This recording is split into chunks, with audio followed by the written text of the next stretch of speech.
Let's bring back our panel from Newsmax Washington. My old colleague in Congress, Michael Patrick Flanagan, from Holland, Michigan, another former congressional colleague of mine and former chairman of the House Intelligence Committee, Pete Hoekstra, and from Northern Virginia, presidential historian Craig Shirley is likewise with us. Gentlemen, in this segment, only about 4 minutes, so we want to get to a couple of phone calls. Let's go to Staten Island, New York, where Arthur is on the line. Hi, Arthur. How you doing, young man? Doing great. I watched this debate tonight, and I have to tell you I got very, very aggravated because Kane kept interrupting. The other fellow, Pence, was very, very quiet, and his voice was very low several times. And I started to wonder if the moderator was the one that really was supporting the Democratic candidate rather than a Republican candidate. They keep going to Trump's losses back in 1995 and bringing that back up again. And I went through something similar to that on a smaller scale, naturally. I had a problem with my taxes back in the 70s where I had sold a piece of property and made a profit of about $45,000. And you wrote down the loss, which is acceptable behavior and perfectly legal. You make some great points, Arthur. Let me turn to my old colleague, Pete Hoekstra. Two things about what Arthur had to say. Number one, the apparent bias of the moderator from CBS News. But number two, how this tax argument may actually redound to Trump's benefit, because Arthur says, hey, that's me, just with bigger numbers.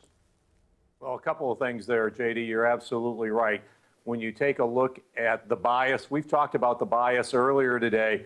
This media is biased. It's in the bag for Clinton and the Democrats. The second thing on taxes, every American takes advantage of the tax. They don't take advantage of the tax code.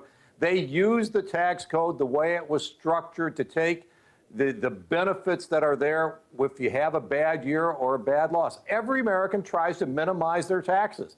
You know, Donald Trump is just pointing out the tax code is broken. I know how to fix it. And let's go back to the phones. A great lady out in Knoxville, Tennessee. Fran is on the line. Fran, I bet you're happy with Tennessee football. I want to hear what you thought about tonight's debate.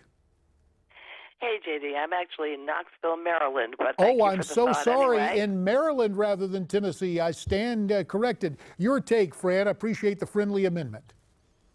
Well, you know, I really think that Mr. Trump is going to win this handily. But the effect of the debate tonight, watching it, was that it made me pray for Mrs. Clinton's health. Because if heaven forbid she ever won this contest and something happened to her and that slick liar became our president, I don't know what would happen to us. Well, Fran, you express a concern about Tim Kaine that I guess a lot of other viewers have. What say you, Craig Shirley?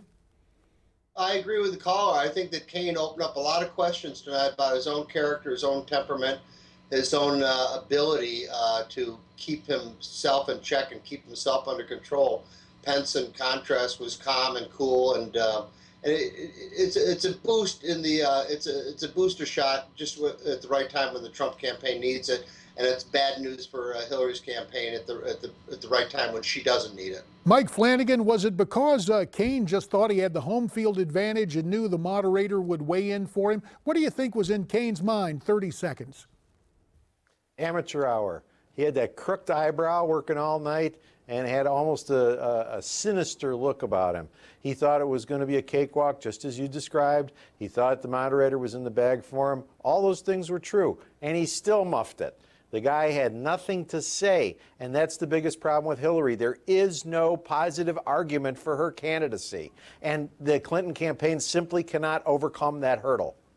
And we, of course, don't want to overcome any hurdles because we have none with you three gentlemen. We will ask you to stay in place. And you watching at home, the only thing we'd ask you to do is pick up the phone and give us a call at 1-877-NEWSMAX. That's 1-877-639-7629. Newsmax TV's coverage of tonight's vice presidential debate continues after this.